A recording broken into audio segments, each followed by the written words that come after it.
जय भवानी, जय जय जय जय जय भवानी, जय श्री राम, जय जय श्री राम। आपल्या उमेदवार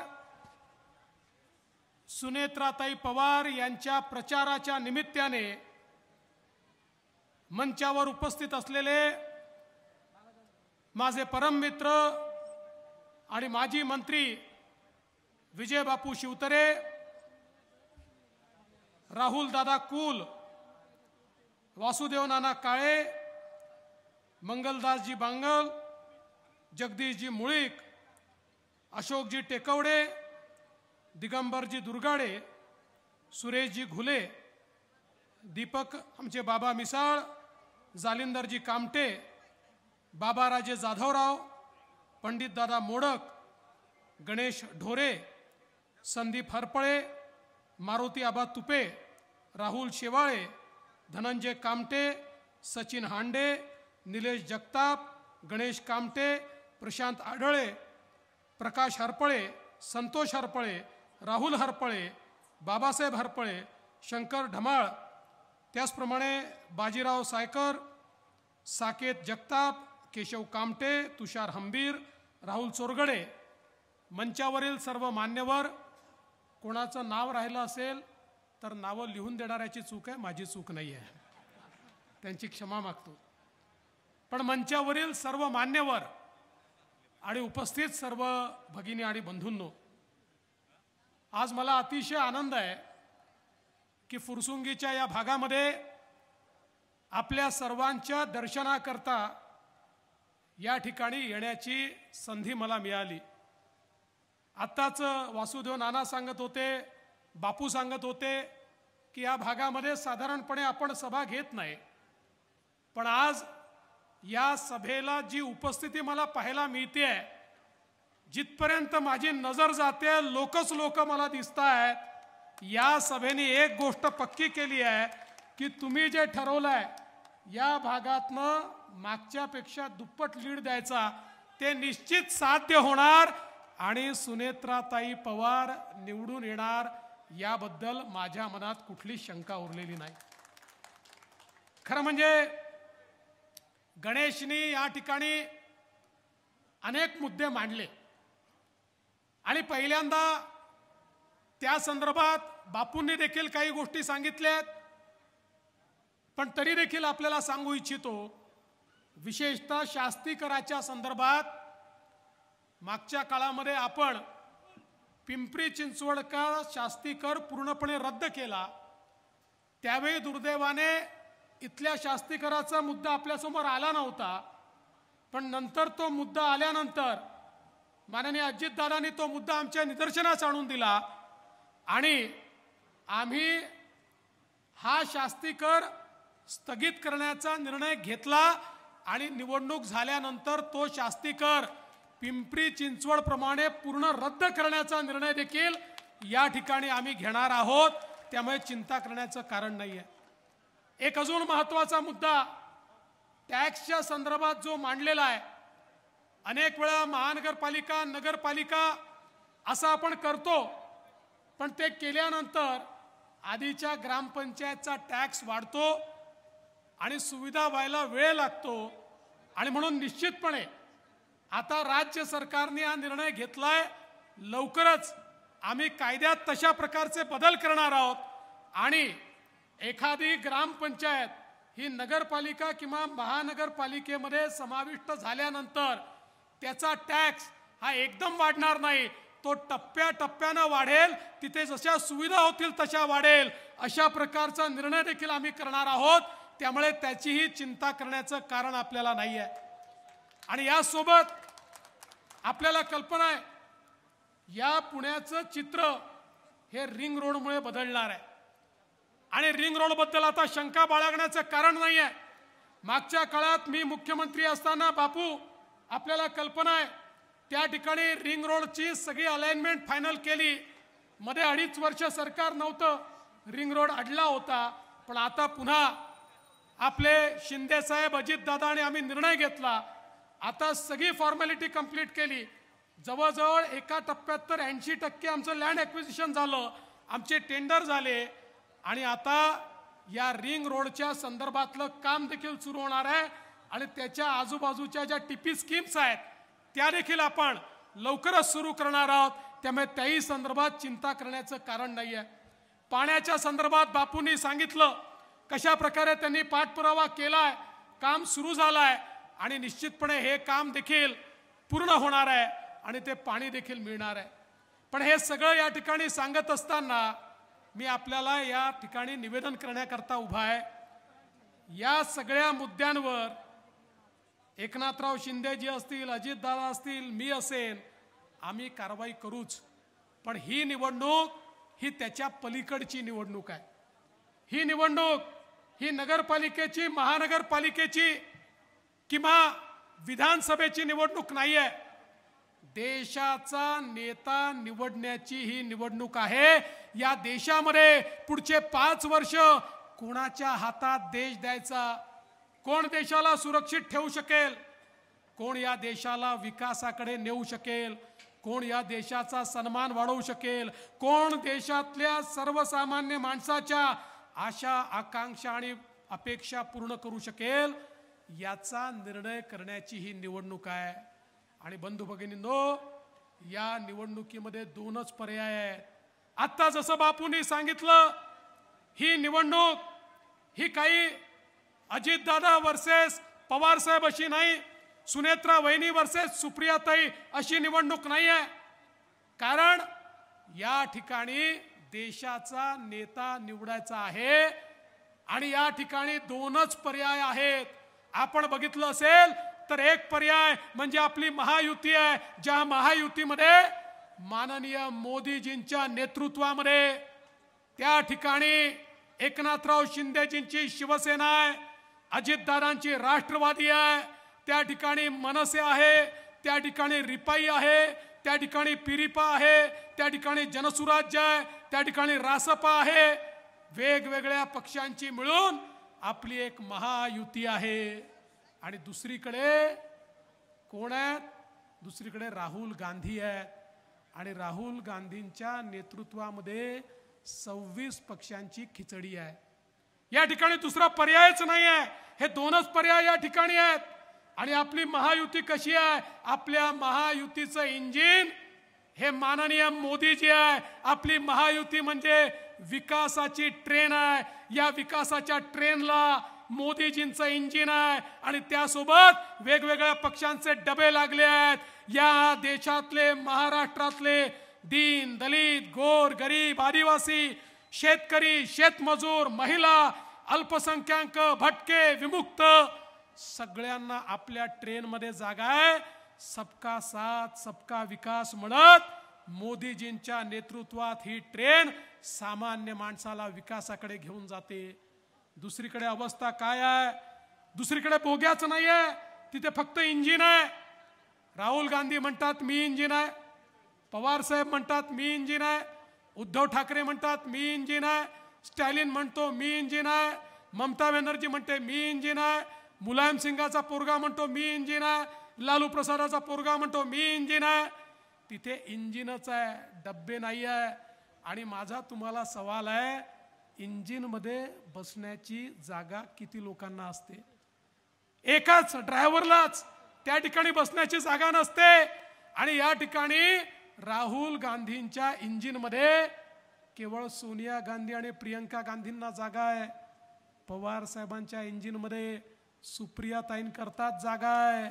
उद्धव ठाकरेंच्या इंजिनमध्ये फक्त आदित्य ठाकरेंकरता जागा आहे. तुमच्याकरता जागा नाही. तुमच्याकरता जागा फक्त मोदीजींच्या ट्रेनमध्ये आहे. आणि म्हणून तुम्ही ज्यावेळी सुनेत्राताईंच्या घड्याळाची बटन दाबाल, बारामती मतदारसंघाची बोगी थेट मोदीजींच्या इंजिनला लागेल आणि मग या मतदारसंघाला विकासापासनं कोणी मागे ठेवू शकणार नाही. आणि म्हणून बंधू भगिनींनो, या देशाचा फैसला करायचा आहे. अरे आमचे नेते तर पक्के आहेत. या ठिकाणी ठरलंय मोदीजी आमचे नेते आहेत. आम्ही विरोधी पक्षाला विचारलं, सांगा तुमचे नेते कोण? ते म्हणाले आमच्याकडे खूप नेते आहेत. म्हणलं खूप नेते असले तरी देखील सांगा देशाचं पंतप्रधान कोण? म्हणाले आम्ही 5-6 पंतप्रधान बनवून टाकू, दरवर्षी एक पंतप्रधान बनवू, 5 वर्षात 5 पंतप्रधान बनवू.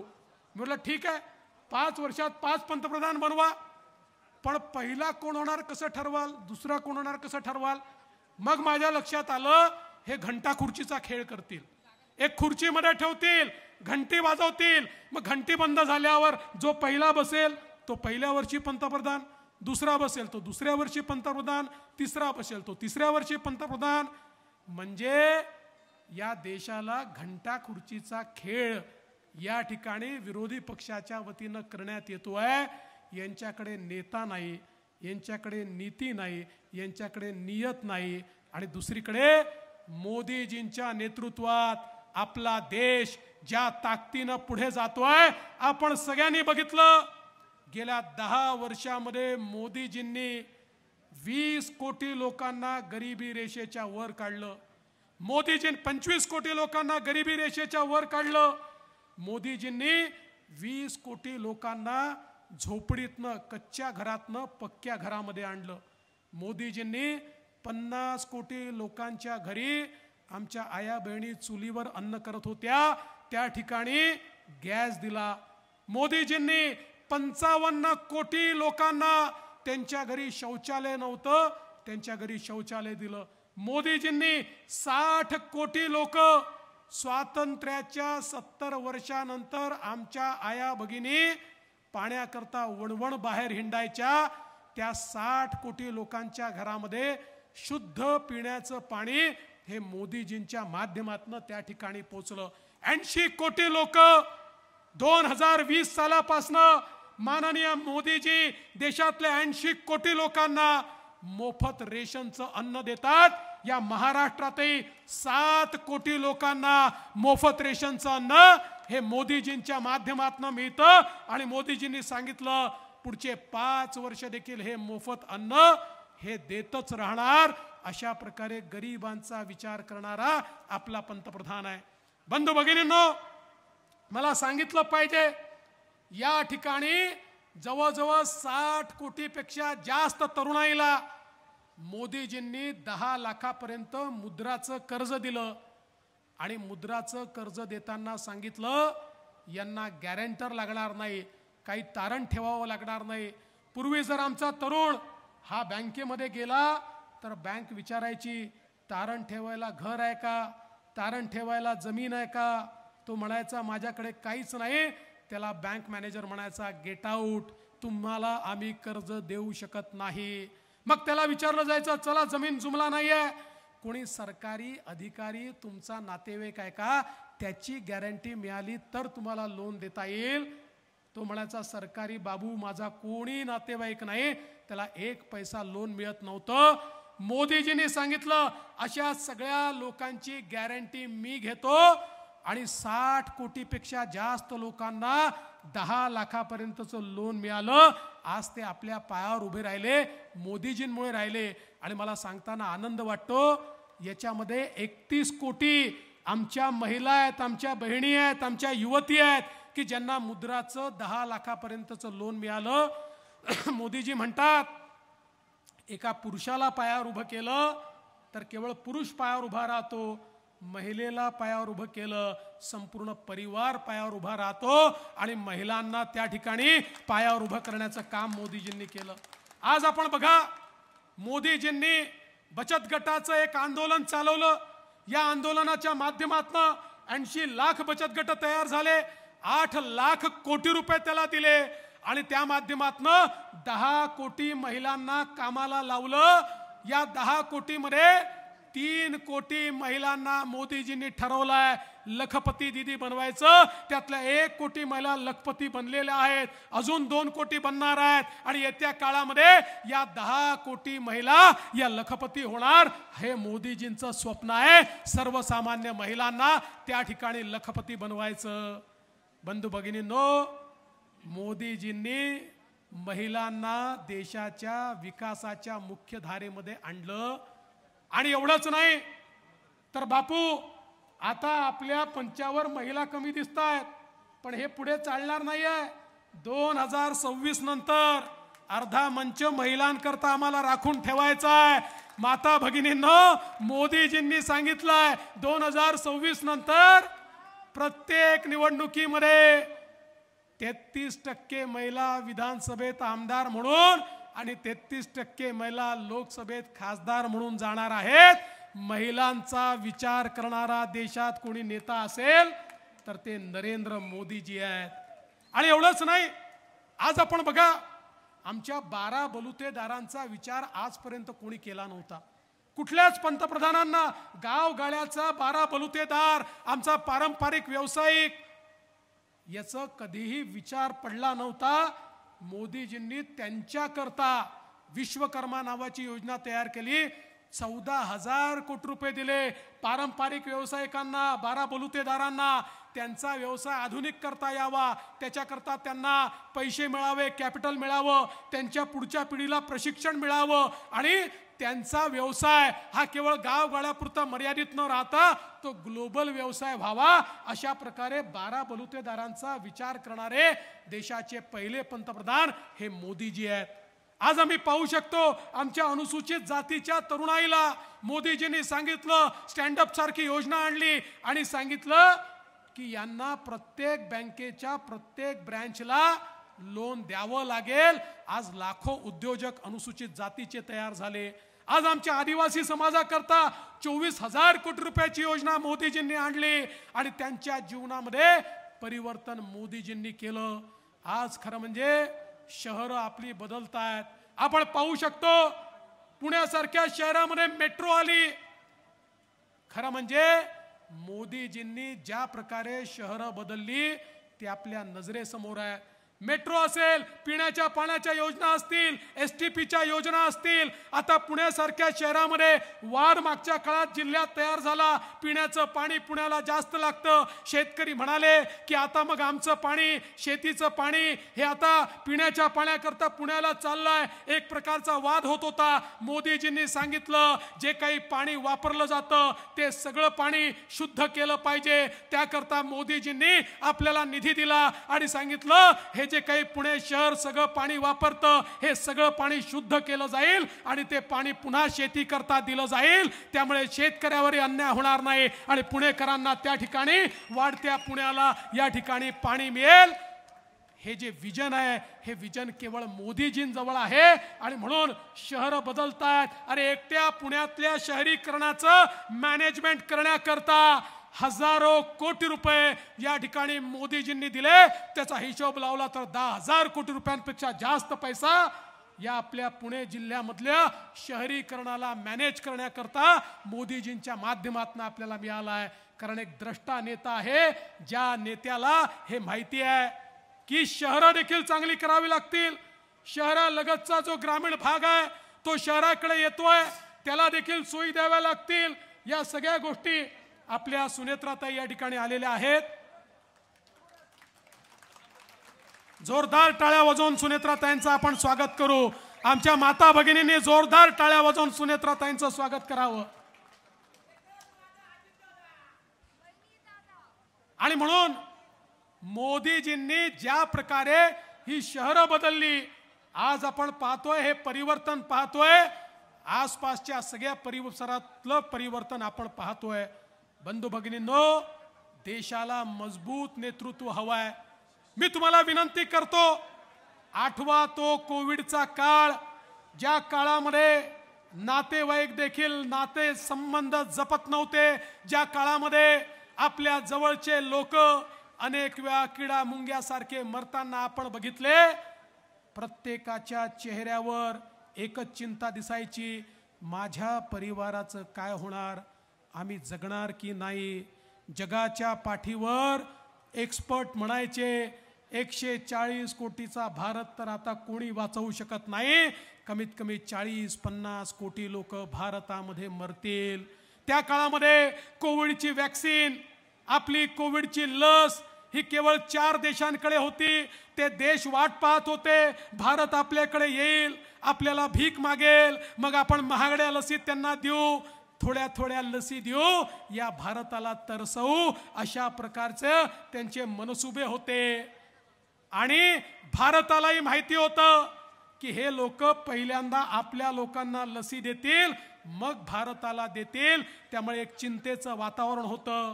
पण मला या निमित्ताने सांगायचं आहे, या देशातले प्रधानमंत्री माननीय मोदीजी यांनी निर्धार केला, देशाच्या वैज्ञानिकांना एकत्रित केलं, त्यांना सांगितलं तुम्हाला पाहिजे तेवढे रिसोर्सेस देतो, रॉ मटेरियल देतो, या देशातल्या लोकांना वाचवायचं आहे, आपल्याला याच देशात लस तयार करायची आहे. आणि बंधू भगिनींनो, जगाच्या पाठीवर 4 प्रमुख देशांनंतर 5वा देश ज्यांनी लस तयार केली तो माझा भारत देश झाला. आणि मोदीजींनी 140 कोटी लोकांना 2 वेळा ही लस बिना मूल्य, बिना किंमत, पैसे न घेता त्या ठिकाणी पोचवली. आज आपल्यापैकी आपण सगळे लोक जिवंत आहोत कारण कोविडची लस आपल्याला मिळाली. विचार करा, जर मोदीजी नसते काय अवस्था या ठिकाणी झाली असती. बंधू भगिनींनो, या देशाचं नेतृत्व एक वैश्विक नेतृत्व आहे. मी त्या ठिकाणी मॉरिशसला गेलो होतो. मॉरिशसला मराठी मंडळींनी छत्रपती शिवरायांच्या पुतळ्याचं उद्घाटन ठेवलं होतं, उद्घाटन केलं. आणि मॉरिशसच्या राष्ट्रपतींना भेटायला गेलो. आफ्रिकन ओरिजिनचे ते राष्ट्रपती होते. ते राष्ट्रपती मला म्हणाले, फडणवीसजी तुम्ही माझे धन्यवाद मोदी साहेबांना सांगा. म्हटलं साहेब कशा करता धन्यवाद तुम्ही देताय? म्हणाले मोदीजींनी मॉरिशसला कोविडची लस दिली. माझा मॉरिशस जिवंत आहे तो नरेंद्र मोदींमुळे जिवंत आहे, नाही तर माझा मॉरिशस बेचिराग झाला असता. 100 देश असे आहेत, 100 देश जे आज मोदीजींनी लस दिल्यामुळे जिवंत आहेत आणि जे पूर्ण ताकदीने आज भारताच्या पाठीशी उभे आहेत. हे नेतृत्व साधं नेतृत्व नाही आहे बंधू भगिनींनो, हे नेतृत्व वैश्विक अशा प्रकारचं नेतृत्व आहे. आज ज्या प्रकारे भारताची अवस्था आपल्याला पाहायला मिळते आहे तो काळ देखील आठवा. रोज या ठिकाणी बॉम्बस्फोट व्हायचे. बॉम्बस्फोट झाल्यानंतर आमचे प्रधानमंत्री अमेरिकेसमोर जाऊन रडायचे, म्हणायचे तुम्ही त्या पाकिस्तानला रागवा. त्या ठिकाणी पाकिस्तान रोज बॉम्बस्फोट करायचा. मोदीजी प्रधानमंत्री झाले, त्या ठिकाणी बॉम्बस्फोट करण्याचा प्रयत्न झाला. बॉम्बस्फोट केल्यानंतर मोदीजींनी पाकिस्तानमध्ये घुसून त्या ठिकाणी सर्जिकल स्ट्राईक आणि एअर स्ट्राईक केला आणि आतंकवाद्यांना मारलं. 2019 नंतर पाकिस्तानच्या बापाची देखील हिम्मत झाली नाही भारतात यायची.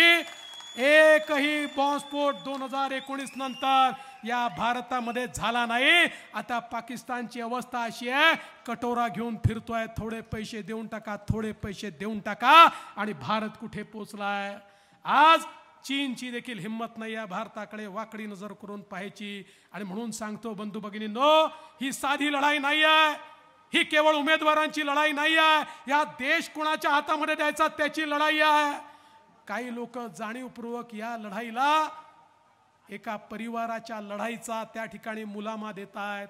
ही परिवाराची लढाई नाही आहे, या देशामध्ये कोणाला नेतृत्व द्यायचे त्याची लढाई आहे. आणि माझा तुम्हाला सवाल आहे, अशा प्रकारचं नेतृत्व राहुल गांधी देऊ शकतील का? अशा प्रकारचं नेतृत्व इंडिया आघाडी देऊ शकेल का? अरे अशा प्रकारचं नेतृत्व केवळ मोदीजी देऊ शकतील. आणि म्हणून आज सुनेत्रा ताई आपल्या समोर या ठिकाणी उमेदवार म्हणून आल्या आहेत. आणि अजित दादांनी देखील निर्णय केलाय की मोदीजींच्या विकासाच्या या सगळ्या मुख्य धारेमध्ये आता अजित दादा देखील सामील झाले आहेत. आधी आम्ही दोघं होतो, मी आणि एकनाथराव शिंदे. आता आमच्या सोबत अजित दादाची पॉवर देखील आलेली आहे. त्यामुळे आम्ही तिघं मोदीजींच्या मदतीनं या भागाचा चेहरा आणि चित्र बदलू शकतो.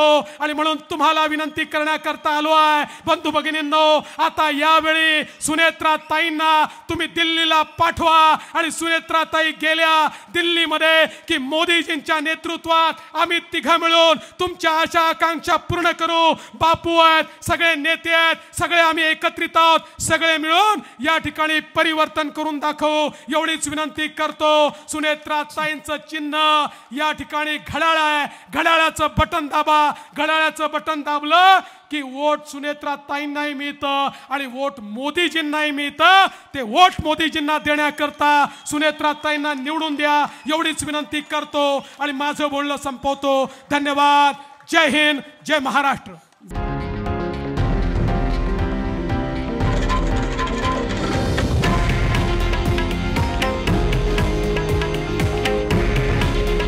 हे आहे देशातील नंबर 1 न्यूज नेटवर्क आणि आपण पाहत आहात TV9 मराठी. काळजी तुमची, हित महाराष्ट्राचं.